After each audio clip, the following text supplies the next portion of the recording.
My name's Marcus. I'm 32. And for the last 10 years, I've been what you might call the family safety net.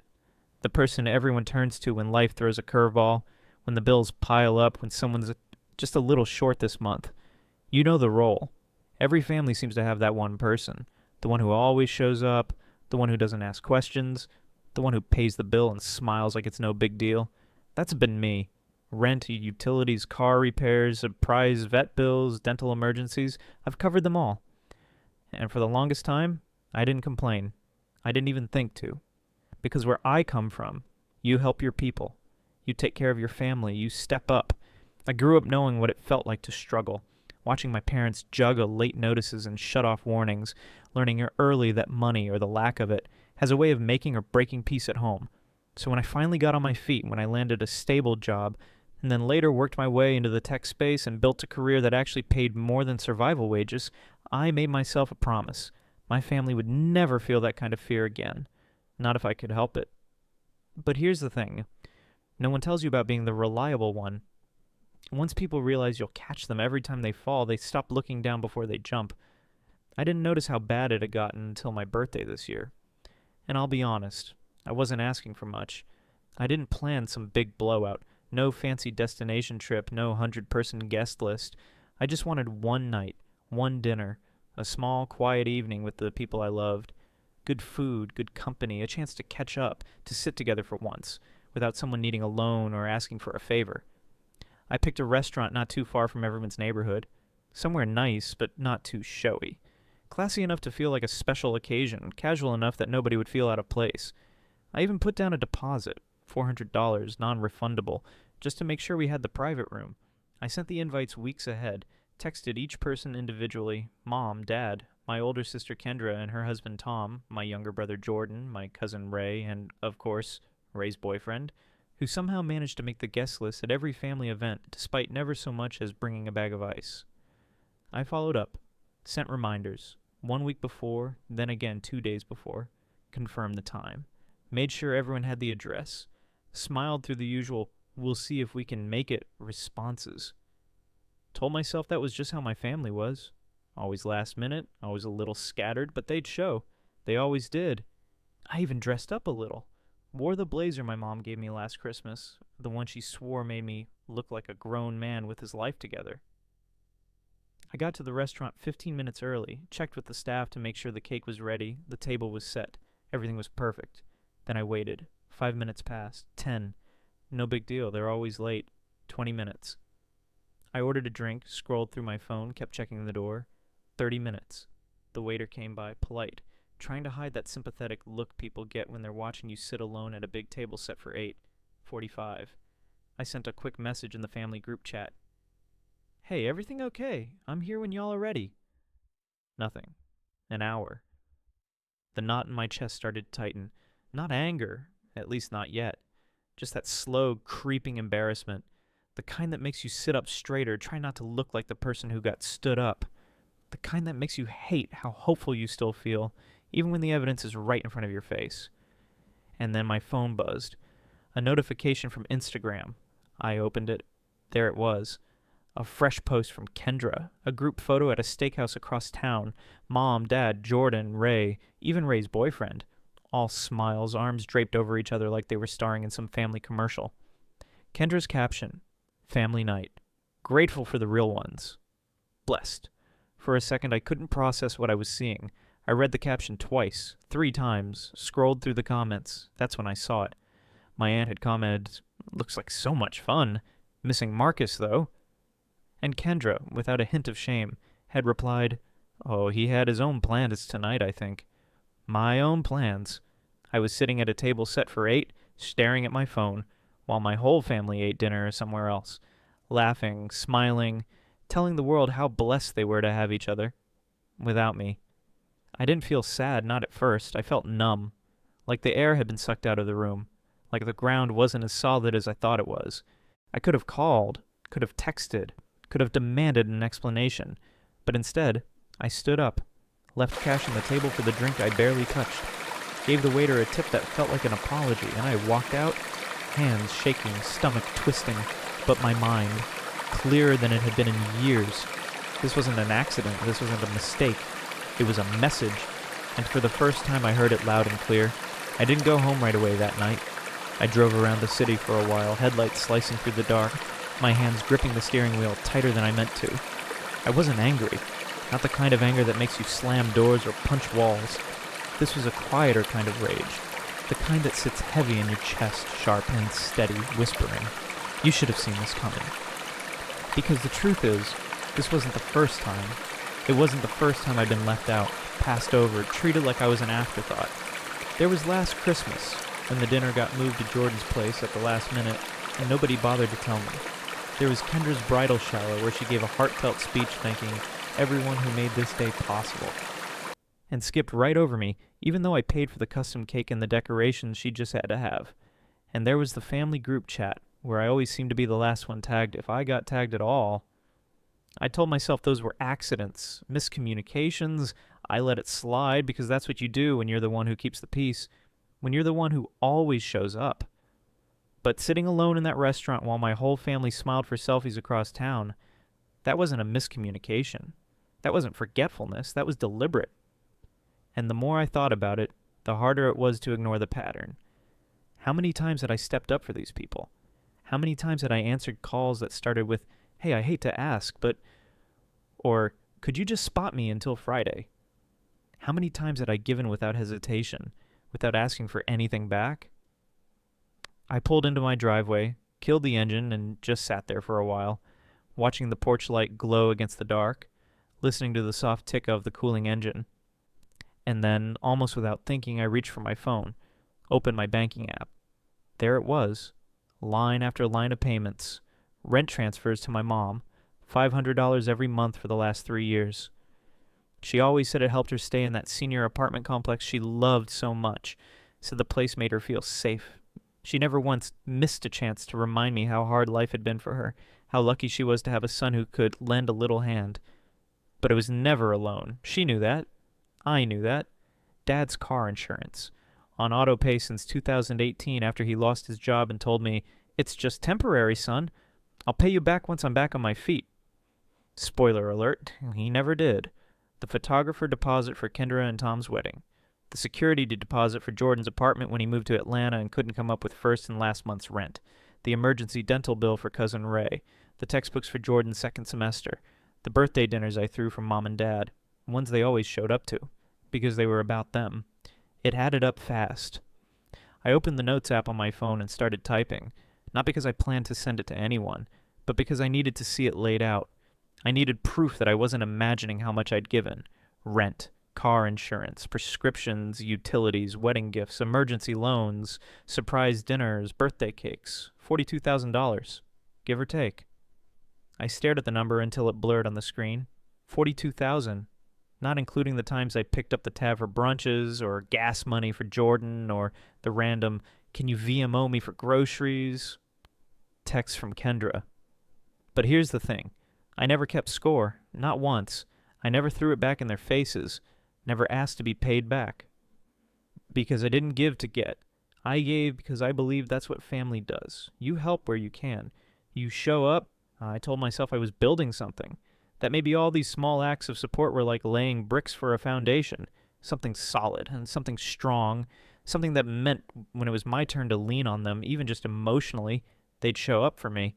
But now, staring at that list, feeling the weight of it settle on my chest, I realized something I probably should have understood a long time ago. There's a difference between being generous and being taken for granted, and I hadn't been generous. Not really. I'd been convenient. I'd been easy. I'd been the reliable one. The one they knew wouldn't say no. The one who would cover the gap so they didn't have to feel the discomfort of their own choices. But reliable doesn't mean respected. Helpful doesn't mean valued. And as much as I hated the way the night had gone, as much as it hurt sitting at that table alone, it also gave me something I didn't know I was waiting for. Permission. Permission to stop. To stop showing up for people who couldn't be bothered to show up for me. To stop playing a role I never auditioned for. To finally put down the weight I'd been carrying, the one they never even noticed I was holding. So I did. I went down the list. Rent payment canceled. Car insurance canceled. Every auto payment, every quiet little favor, every thankless transaction that had become part of my routine. One by one, I shut them all off, and when I was done, I sat back, phone in my lap, hands still trembling. But but not from sadness this time. It was a relief.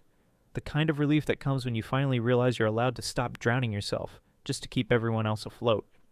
I thought cutting the payments would give me a little space, a chance to breathe, maybe even some satisfaction. What I didn't expect was how fast the silence hit them. It took exactly 2 days before the first voicemail came in. My mom's voice. Sweet, almost too sweet. That fake calm tone you use when you're trying not to sound as desperate as you feel. Hey honey, not sure if you got my message earlier. I think something weird happened with the rent this month. Maybe there was a glitch. Anyway, love you. Call me when you can. A glitch. That's what she called it. I noticed the payment stopped. Nate, are you okay? Did something happen? Just the assumption that my money would keep flowing like always. And if it didn't, well, it must be a mistake. 2 hours later, Dad chimed in with his own message. Less sugar, more passive-aggressive. Hey kiddo, got a letter from the insurance company. Looks like the car isn't covered anymore. Must have been a mix-up on your end. Would have been nice to get a heads up before they cancel the policy. Anyway, I'm headed to the shop today, so just let me know when it's fixed. When it's fixed? Not if. Not can you help me out, son? Just the assumption that I'd jump back in, patch it up, make it all better. No one said a word about the birthday dinner. No one mentioned the photo. No one asked if I was okay. It was like they were watching their golden goose stop laying eggs and couldn't figure out why the nest was empty. I didn't call back. Instead, I went back to my notes. The list I'd started the night of my birthday, tallying up every dollar, every favor, every quiet yes I'd given over the years. Rent, insurance, tuition, repairs. $42,000, give or take. And that was just money. It didn't count the late-night phone calls, the rides to job interviews, the emotional support they never seemed to return. I wasn't planning to send the list to anyone. I didn't need to. It was enough just knowing. Seeing it in black and white. Proof that I wasn't crazy. Proof that I hadn't imagined how much I'd carried. But the turning point, the moment it all started to shift, came the following Saturday. I was at home working through some emails when the doorbell rang. I checked the camera. Jordan, standing on my front porch like nothing was wrong. Hoodie, hands stuffed in his pockets, that half grin he always used when he wanted to smooth things over without really apologizing. For a minute, I considered not answering, but some part of me was curious. Curious to see how far they'd go before admitting the truth. I opened the door. Didn't realize you were in town, I said, leaning against the frame. Jordan shrugged. Yeah, figured I'd come by. Wanted to talk in person. I stepped aside and let him in. He walked past me like he owned the place, dropped onto my couch and patted the cushion next to him like we were still kids watching Saturday morning cartoons. You mad? He asked, casual, like we were talking about a bad movie review and not the fact that they'd iced me out of my own birthday. That question, that tone, it hit harder than I expected. I didn't sit down, I stayed standing. Mad? I repeated. Number. I was humiliated. There's a difference. Jordan held up his hands, half joking, half defensive. All right, fair, but come on, Marcus. You really think it was some big conspiracy? We just wanted a chill dinner. Nobody was trying to hurt you. I turned away, walked to the kitchen, grabbed a glass of water, something to do with my hands, something to keep from clenching my fists. I stared out the window for a long second, then faced him again. Jordan, I wasn't invited. He frowned, still playing dumb. That's not true. Then why didn't anyone say a word when I sent the invites? Why didn't anyone respond when I texted from the restaurant? Why did Kendra tell Aunt Lisa I had other plans? Jordan shifted on the couch, rubbed the back of his neck, avoiding my eyes. We didn't think you'd care, man. You always seemed so... He waved his hand like the word would magically appear. I don't know. Self-sufficient. I let out a bitter laugh, shaking my head. You mean because I pay for everything? Because I never asked for anything in return? He didn't answer. Yeah. I nodded slowly. That's what I thought. The silence between us stretched thin. Jordan stood up, stuffing his hands deeper into his pockets. Look, Mom and Dad are freaking out. The rent office called. Dad's worried about the insurance. Could you maybe just give them a heads up next time before you do something like this? I put the water glass down carefully, leaned forward on the counter. Jordan, I've been giving them a heads up for years. Every month. In the form of rent payments, in the form of insurance premiums, in the form of showing up time after time without asking for anything back. I crossed my arms. You don't get to show up now and ask me to do it louder just because you finally noticed the silence. Jordan's jaw clenched. He paced a few steps, frustrated now. So what, Marcus? You're just gonna cut them off? You think you're punishing us, but you're really just making their lives harder. No, I said, voice calm. You did that when you decided that I wasn't family enough to sit at the table. He froze. His mouth opened like he wanted to argue, but no words came out. After a long moment, he dropped his eyes and muttered, I should go. I nodded once and walked to the door, opened it for him.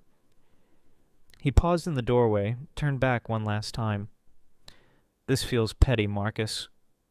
I looked at him dead in the eye. Then maybe you've forgotten what being left out feels like.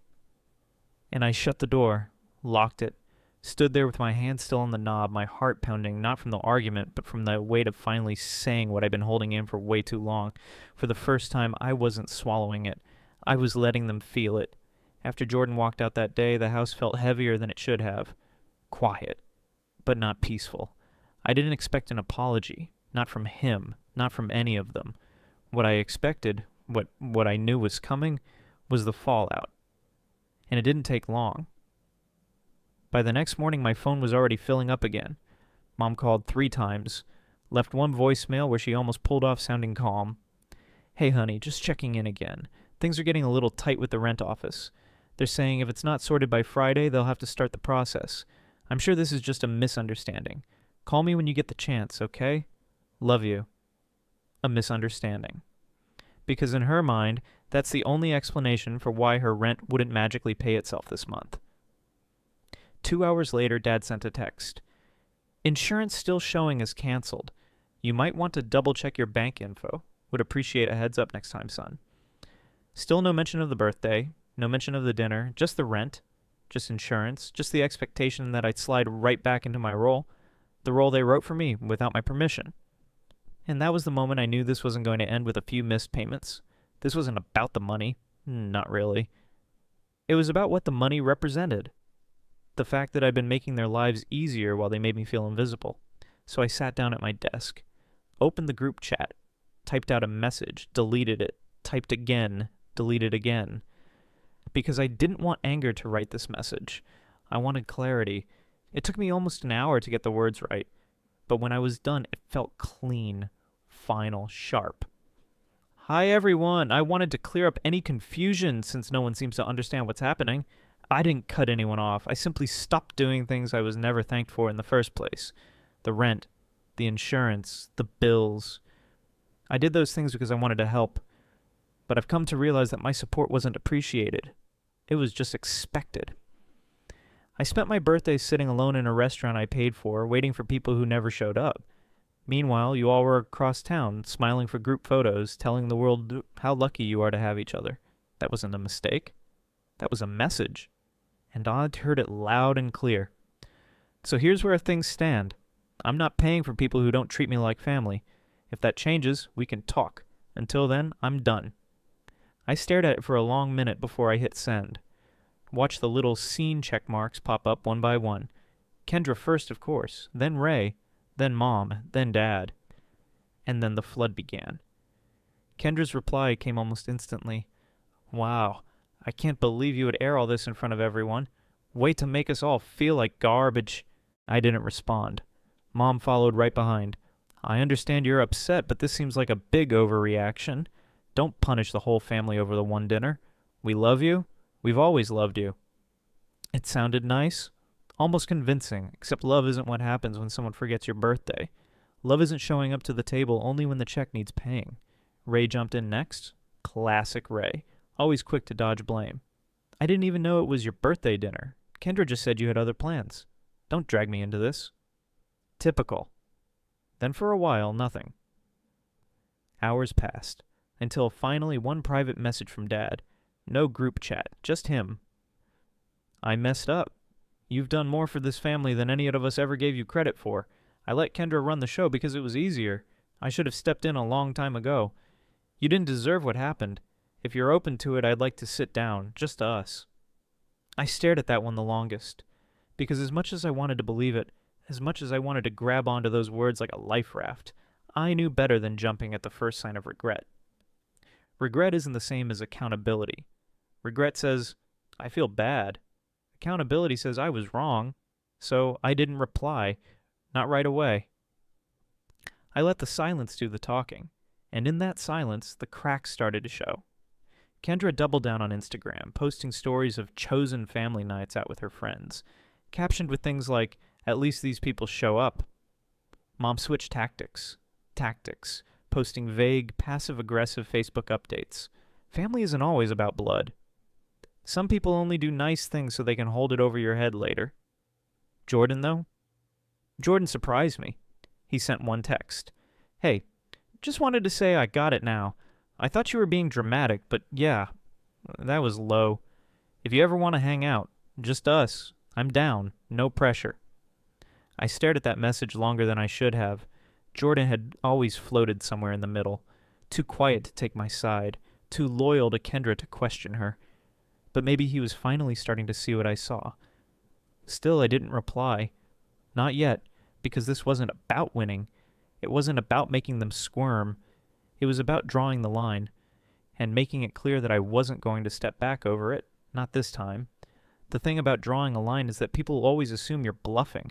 They expect you to backpedal, to apologize first, to keep the peace like you always have. But not this time. I gave them silence, not because I wanted to punish anyone, but because I needed the space to hear my own thoughts for once. For the first time in years, I wasn't carrying anyone else's panic. I wasn't racing to patch the holes in their ship while they drilled more into the hull. I was just still. And in that stillness, something unexpected happened. They noticed. The rent stayed unpaid. The insurance lapsed. The bills piled up. And without me there to clean up the mess, they had to face the reality of what life looked like without the family fixer. Mom's calls turned from chipper to frantic. Marcus, I don't know what we're supposed to do. They said we have until Friday or they'll start the eviction process. Why are you doing this? I don't understand. But that was the thing. She didn't understand. Not because I hadn't told her, but because she never thought she'd have to listen. Then there was Dad. His message came later, quieter but heavier. Marcus, I know we've made mistakes. Your mother, your sister, me too. But the insurance thing is serious. If something happens... Please, son, don't make us pay for something Kendra did. It hit differently. Not because of the guilt trip, but because for the first time he admitted it. He said the words I had waited years to hear. We messed up. But I stayed quiet because even an apology needs room to breathe. I waited a full week, 7 days of unread texts, voicemails stacking up. The group chat stayed eerily silent, like they were all waiting for someone else to speak first. And then, on a random Saturday afternoon, there was a knock at my door. I checked the camera. It was Dad. No warning, no text ahead of time. Just him. Standing on my porch with 2 coffees in hand, looking older than I remembered. His shoulders a little lower, his eyes are a little heavier. I opened the door. You drove all the way up here, I asked, my voice more even than I felt. He held out one of the cups. Figured you wouldn't answer the phone. I stepped aside. We sat there for a while, just sipping coffee in silence, watching the neighborhood kids ride their bikes past the house. It almost felt normal. Almost, until he finally spoke.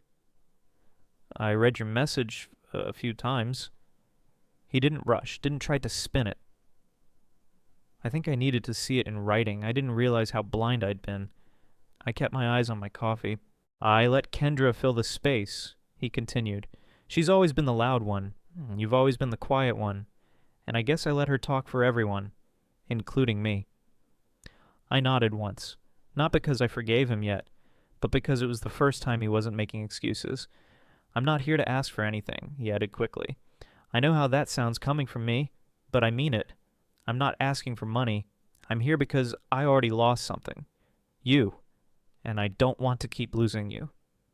That caught me off guard. No conditions, no bargaining, just honesty. I set my cup down. Thank you, I said. That means more than you probably know. He nodded. His eyes dropped to the floor, and for the first time my father looked small, not weak, just human. "I'm not perfect, Marcus," he said softly, "but I'm learning. I hope the rest of the family does too." After he left, I sat there for a long time, letting it sink in. I wasn't angry anymore, not really. I was just tired.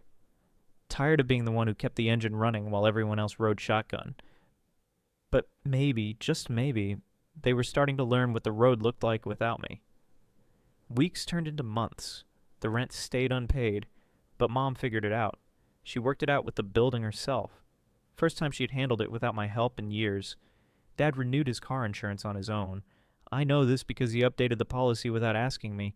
Jordan checked in a few times, sent a couple of low-key texts. "Hey, want to grab lunch sometime? No pressure?" And I could tell. This time he meant it. Kendra. Well, Kendra did what Kendra always does. She sent a long, rambling email, half apology, half blame shifting. I didn't respond, not out of spite, just because I didn't trust her. Not yet. But I didn't hate her. I just got disconnected. The way you finally let go of a rope that's been burning your hands for way too long. And somewhere in the middle of all that space, something strange happened. They stopped asking for money, and they started asking how I was. Not what I could give, but how I was doing. It wasn't perfect. Some days were awkward. Some conversations felt like walking through a minefield. But it was real. The first real thing we'd shared in a long time. When my next birthday rolled around, I didn't make a reservation. I didn't book a room. I didn't send out invites. I didn't pay for a thing. I just stayed home. Quiet. Open. And for the first time, I waited to see who would show up. Not for what I could give them, but for me.